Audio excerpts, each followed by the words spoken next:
भारत की पारंपरिक धरती में कई ऐसे राज दफन हैं जो कई वर्षों या यूं कहें कि सदियों बाद आज भी उसी तरह ताजा और अनसुलझे हैं जितने पहले कभी हुआ करते थे। कुछ ऐसे रहस्य हैं जिन्हें जितना सुलझाने की कोशिश की जाती है वो उतना ही उलझते जाते हैं। तो आज हम आपको भारत देश की 10 ऐसी ही रहस्यमयी खोजों के बारे में बताएंगे जिनके बारे में जानकर आपका भी सिर चकरा जाएगा। तो चलिए देर न करते हुए शुरू करते हैं आज की अपनी ये वीडियो। Skeleton lake. दूसरे विश्व युद्ध के दौरान ब्रिटिश सिपाहियों ने एक झील के पास पेट्रोलिंग करते समय सैकड़ों की संख्या में कंकाल बरामद किए। भारत में रूपखंड नाम की इस जगह में एक झील में इंसानी कंकालों का जखीरा है। ये कंकाल 850 एडी के हैं। रूपखंड की ठंडी जलवायु में ये अवशेष अच्छी तरह सुरक्षित हैं। पहले ये माना जा रहा था कि ये कंकाल जापानी सैनिकों के थे जो कि भारत आए थे, पर ये एक मिथक थी और 70 सालों की मेहनत के बाद वैज्ञानिकों ने ये पता लगाया कि ये अवशेष विदेश से भारत आने वाले यात्रियों के हैं, जिनमें कुछ अपने परिवार तो कुछ सामूहिक रूप से भारत आए थे। लेकिन इतनी बड़ी संख्या में लोगों के मरने का कारण क्या था, ये अभी भी एक बड़ा रहस्य बना हुआ है। विशेषज्ञों का कहना है ये कोई आपदा या सामूहिक आत्महत्या भी हो सकती है। चूँकि सब कंकालों के खोपड़ी जख्मी हालत में मिली है, ऐसे में ये गुत्थी और अधिक उलझ जाती है। द कर्स ऑफ कुलधारा। लगभग 500 साल पहले कुलधरा नामक गांव की आबादी करीब 1500 थी, लेकिन 200 साल पहले एक दिन अचानक ये लोग गांव छोड़कर चले गए। लेकिन ये बात अभी तक रहस्य बनी हुई है कि आखिर ऐसा क्या हुआ कि रातों रात पूरा का पूरा गांव वीरान हो गया। कुछ लोगों का कहना है कि यहाँ के लोग यहाँ लगने वाले अत्यधिक टैक्स के कारण चले गए थे, जबकि कुछ लोगों का मानना है कि यहाँ पर रहने वाली एक लड़की के क्रोधी पिता ने उसे और उसके गरीब प्रेमी के प्रेम को स्वीकार नहीं किया और उन्हें खत्म कर दिया। इसलिए ये गाँव उन प्रेमियों के दिए हुए शाप से शापित हो गया। जो एक बात इस कहानी को और भी विचित्र बनाती है वो ये है कि उन लोगों के ये गांव छोड़ने के बाद गांव इस तरह शापित हुआ कि उसके बाद यहाँ कोई बस नहीं पाया है। कुछ लोग ये भी मानते हैं कि कुलधरा गांव प्रेतों का गढ़ बन गया है। जो लोग यहाँ मारे गए उनकी आत्माएं अभी भी यहाँ भटकती हैं। सांची स्तूपा। सांची स्तूप भारत में चट्टानों से बनी सबसे पुरानी आकृति है। इसका निर्माण 3rd सेंचुरी BC में मौर्य वंश के शासक सम्राट अशोक के द्वारा किया गया था। इसका निर्माण बौद्ध गुरुओं और उनके अवशेषों को रखने के लिए कराया गया था। पहले ये बौद्ध गुरुओं का स्थल माना जाता था, पर धीरे धीरे इसका अस्तित्व खत्म हो गया। उसके बाद इसे 1881 में एक ब्रिटिश सैनिक ने खोजा। इसकी विशेषता इसकी संरचना है। इसके बीचों बीच 54 फीट ऊंचा गोल आकार का गुंबद है, जिसके ठीक नीचे भगवान बुद्ध के अवशेष रखे गए हैं। शुरुआत में सांची स्तूप मिट्टी का बना हुआ था, पर 150 ईसा पूर्व के दौरान इसकी मरम्मत करवाकर इसे पत्थर का बनवाया गया और इसका आकार भी दोगुना कर दिया गया। Ancient skeleton. 2015 में भारतीय पुरातत्वविदों के एक समूह ने कुछ ऐसा खोज निकाला जिसे देखकर सब हैरान रह गए। ये खोज हड़प्पा सभ्यता से जुड़ी हुई थी। ये सिविलाइजेशन करीब 5000 साल पुरानी है और पहली बार मोहनजोदाड़ो, जो कि इस समय पाकिस्तान में है, से 1920 में खोजी गई थी। अब 2015 में पुरातत्वविदों को यहाँ से 4 कंकाल मिले हैं, जिसमें एक बच्चे का, एक वयस्क महिला और 2 वयस्क पुरुषों के हैं।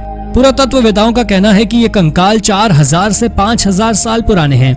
इन कंकालों के साथ उन्हें अलग तरह के बर्तन और खिलौने भी मिले हैं। यहाँ कई तरह की स्पिरिचुअल आकृतियां भी मिली हैं, जिनमें अधिकतर जानवरों से मेल खाती हैं। चूँकि हड़प्पा सभ्यता आज भी एक अनसुलझी पहेली है, ऐसे में ये खोज पुरातत्वविदों को सही दिशा दे सकती है। आर्कियोलॉजिस्ट का कहना है कि इस तरह की और खुदाई करके यहाँ रहने वाले लोगों के बारे में और जानकारी इकट्ठा की जा सकती है। लोथल। प्राचीन भारत में सिंधु घाटी सभ्यता के समय लोथल दक्षिण एशिया का एक बड़ा व्यापार मार्ग हुआ करता था। लगभग 4400 साल पहले बसे हुए इस शहर के नाम का शाब्दिक अर्थ मृत लोगों का शहर था, पर कुछ समय बाद ये शहर पूरी तरह गुमनाम हो गया था। इसे 1950 में फिर से खोजा गया। इस शहर में विश्व का सबसे पुराना डॉक स्थित है। ये अपने प्राचीन समुद्री वास्तुकला के लिए भी जाना जाता है।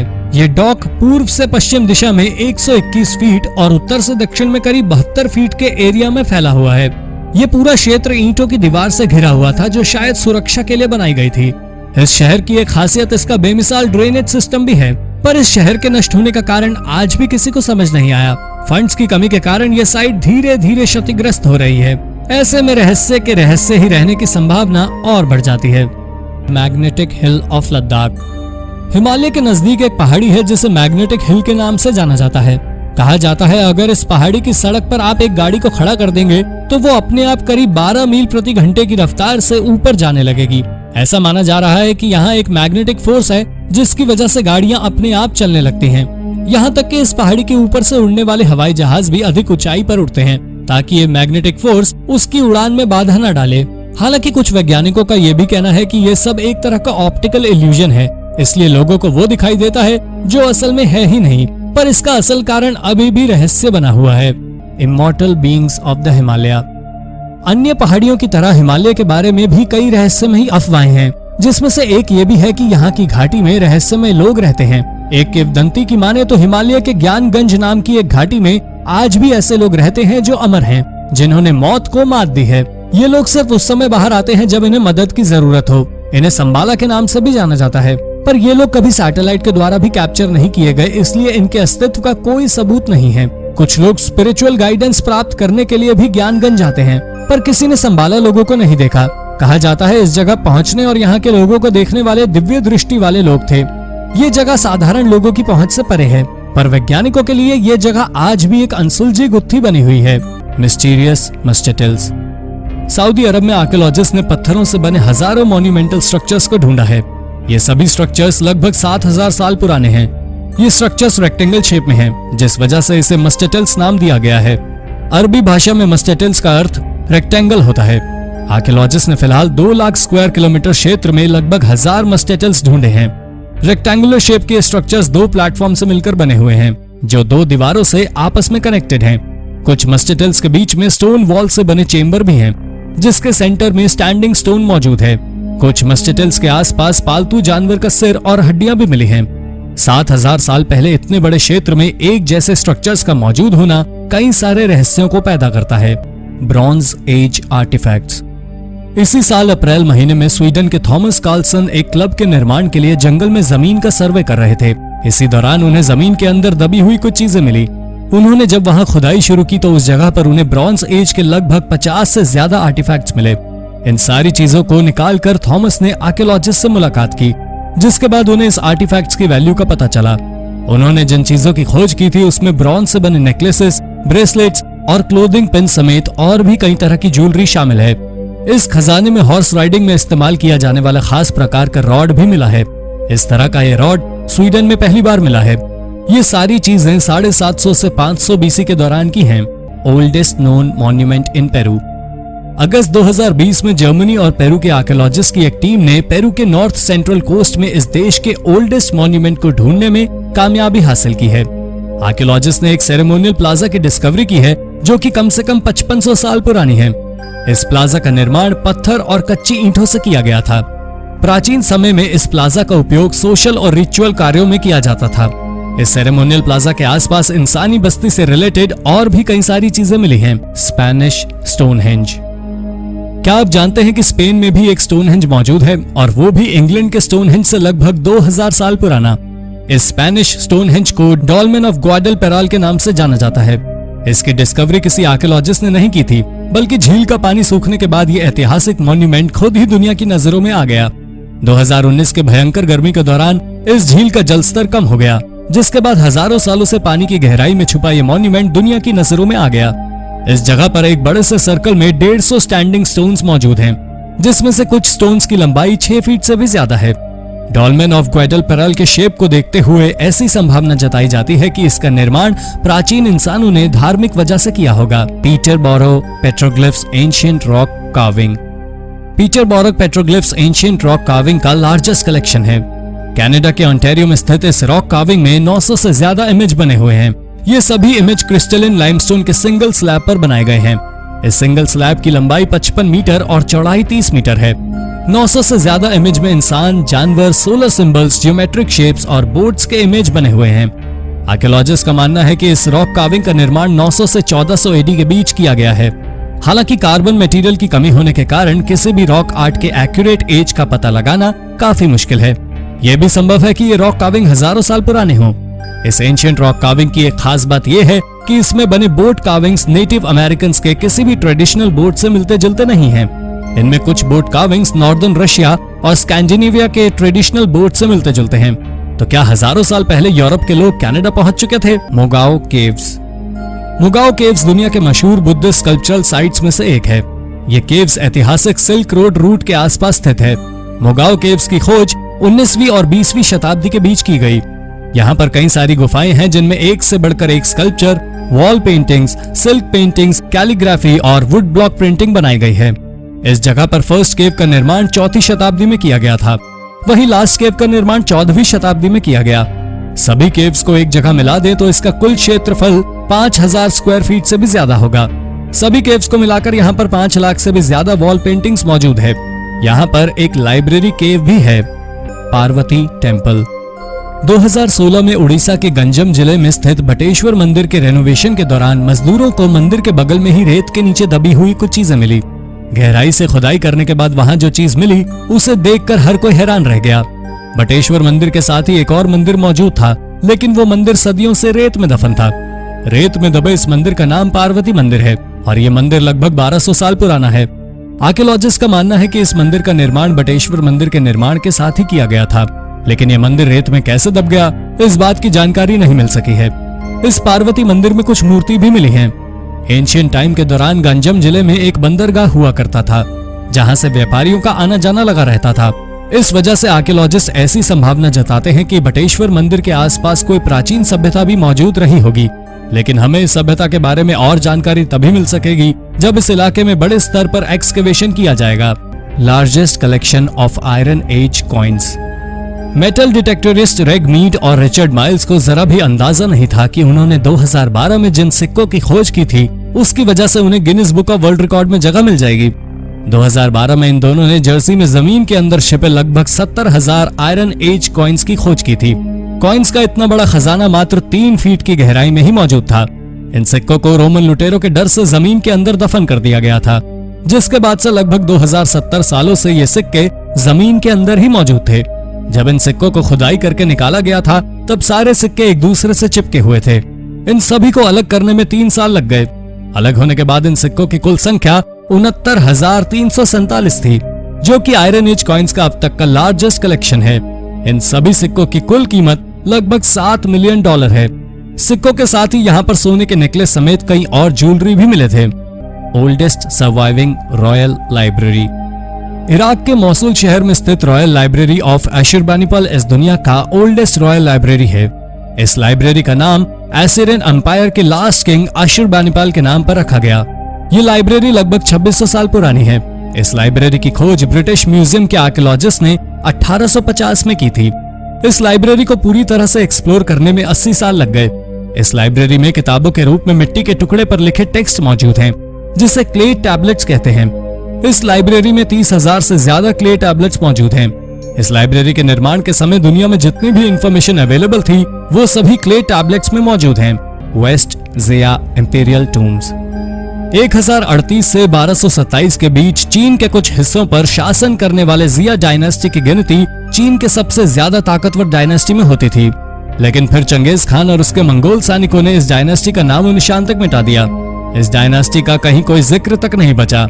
1972 में आर्कियोलॉजिस्ट ने ज़िया डायनेस्टी की राजधानी रह चुके युनशुआन से कुछ ही दूरी पर पिरामिड की आकार में बने एक कब्र को ढूंढा, जिसके बाद उस पूरे इलाके में एक्सकेवेशन का काम शुरू हुआ और ज़िया डायनेस्टी की जानकारी पूरी दुनिया के सामने आई। तलाशी अभियान के दौरान आर्कियोलॉजिस्ट ने एक के बाद एक 259 पिरामिड की आकार में बने कब्र ढूंढ लिए। इनमें से 250 पिरामिड का आकार छोटा था, जबकि 9 पिरामिड ऐसे थे जो काफी बड़े थे। रिसर्च के बाद पता चला कि 9 बड़े पिरामिड कब्र ज़िया डायनेस्टी के शासकों की है। इस डिस्कवरी के बाद दुनिया को एक नई डायनेस्टी के बारे में पता चला, गोल्डन सिटी ऑफ इजिप्ट। इस साल अप्रैल महीने में इजिप्ट के लग्जर प्रोविंस में एक लॉस्ट गोल्डन सिटी की खोज की गई है। ये शहर लगभग 3400 साल पुराना है। टुटानखामुन के कब्र की खोज के बाद गोल्डन सिटी को इजिप्ट के इतिहास का सबसे महत्वपूर्ण खोज माना जा रहा है। 18th डायनेस्टी किंग एमेनहेटेप III के शासन के दौरान ये शहर आबाद हुआ करता था। इस शहर में दुनिया का सबसे बड़ा एडमिनिस्ट्रेटिव एंड इंडस्ट्रियल सेटलमेंट मौजूद था। कई सदी से ये शहर रेत के नीचे दबा हुआ था। इस शहर में आर्कियोलॉजिस्ट ने घर, घरेलू बर्तन, वाइन बनाने का बर्तन, अंगूठी, स्कैरब्स, रंग बिरंगी पॉटरी, कपड़े की बुनाई के टूल्स, बेकरी समेत और भी ढेर सारी चीजों की तलाश की है। शहर में मिले कुछ ईंटों पर टुटानखामुन के दादा के जमाने का सील भी मौजूद है। इस शहर में एक्सकवेशन का काम अभी भी जारी है। इटालिका। इटालिका की स्थापना रोमन जनरल साइपियो ने 206 BC में की थी। ये शहर रोमन साम्राज्य का स्पेन में फर्स्ट रोमन सेटलमेंट था। साथ ही ये इटली से बाहर फर्स्ट रोमन सिटी भी था। स्थापना के बाद से ये शहर काफी तेजी से विकसित होता गया। 3 रोमन एम्परर्स ट्रायन, हेड्रियन और थियोडोसिस का जन्म इसी शहर में हुआ था। हेड्रियन के शासनकाल में यह शहर काफी ज्यादा विकसित हुआ लेकिन जब स्पेन में मुसलमानों का शासन शुरू हुआ तब ये शहर वीरान हो गया। लोगों की पहुंच से दूर रहने के कारण यहाँ के सभी बिल्डिंग्स और मॉन्यूमेंट्स पूरी तरह संरक्षित रहे। इस शहर की खोज 17वीं शताब्दी में की गई। डिस्कवरी के बाद 20वीं सदी में स्पेन की सरकार ने इसे नेशनल मॉन्यूमेंट का दर्जा दिया। इस शहर में आज भी कई सारे खूबसूरत मॉन्यूमेंट्स मौजूद हैं। Ancient water distribution system. आज के समय में एक से बढ़कर एक एडवांस टेक्नोलॉजी की मदद से हर जगह पानी पहुंचाया जा सकता है, लेकिन एंशिएंट टाइम में वाटर डिस्ट्रीब्यूशन कैसे होता था? इस सवाल का जवाब ईरान में की गई ये आर्कियोलॉजिकल डिस्कवरी। आर्कियोलॉजिस्ट ने ईरान के लोरेस्टिन प्रोविंस के बोरियड शहर में एंशिएंट वाटर डिस्ट्रीब्यूशन सिस्टम को ढूंढा है। कंस्ट्रक्शन वर्क के दौरान हुई एक्सकेवेशन के बाद पता चला कि इस वाटर डिस्ट्रीब्यूशन सिस्टम की मदद से महल तक पानी का सप्लाई किया जाता था। पानी को प्यूरिफाई करने के लिए इसमें पॉटरी क्रॉक्स का भी इस्तेमाल किया गया था। हालांकि ये वाटर डिस्ट्रीब्यूशन सिस्टम किस जमाने के हैं, इस बात की जानकारी नहीं मिल सकी है। Chauvet Pont de Arc cave paintings. France का Chauvet Pont de Arc cave दुनिया का one of the most important historical site है। साथ ही इस केव में बनाई गई paintings best preserve figurative cave paintings हैं। इस केव में एंशिएंट ह्यूमन आर्ट के साथ ही अपर पैलियोलिथिक लाइफ से रिलेटेड कई सारे इंपॉर्टेंट एविडेंस मौजूद हैं। इस केव पेंटिंग्स की खोज 1994 में हुई है। पेंटिंग्स के अलावा इस केव में मानव अवशेष भी मिले हैं, जिसकी कार्बन डेटिंग से पता चला कि ये अवशेष लगभग 39,000 साल पुराने हैं। इसका मतलब ये है कि सारे पेंटिंग्स भी उसी समय काल के हैं। वैज्ञानिकों का मानना है कि इतने साल पहले प्राचीन इंसानों में आधुनिक इंसानों की तरह समझ बूझ पैदा भी नहीं हुई थी। इसके बावजूद उन लोगों ने इतने शानदार पेंटिंग्स बना ली। ये पेंटिंग्स कहीं न कहीं वैज्ञानिकों की इस सोच पर सवाल तो पैदा करता है। Mounts shaped like animals. Nazca lines और रूइंड सिटी ऑफ शैनशियन जैसे आर्कियोलॉजिकल साइट्स के लिए मशहूर कोस्टल प्लेन्स ऑफ पेरू में एक और ऐसी आर्कियोलॉजिकल डिस्कवरी की गई है जो इस इलाके को और भी ज्यादा इंपॉर्टेंट बना चुका है। आर्कियोलॉजिस्ट ने इस इलाके में अलग अलग जानवरों के आकार में बनाए गए पत्थरों को ढूंढा है।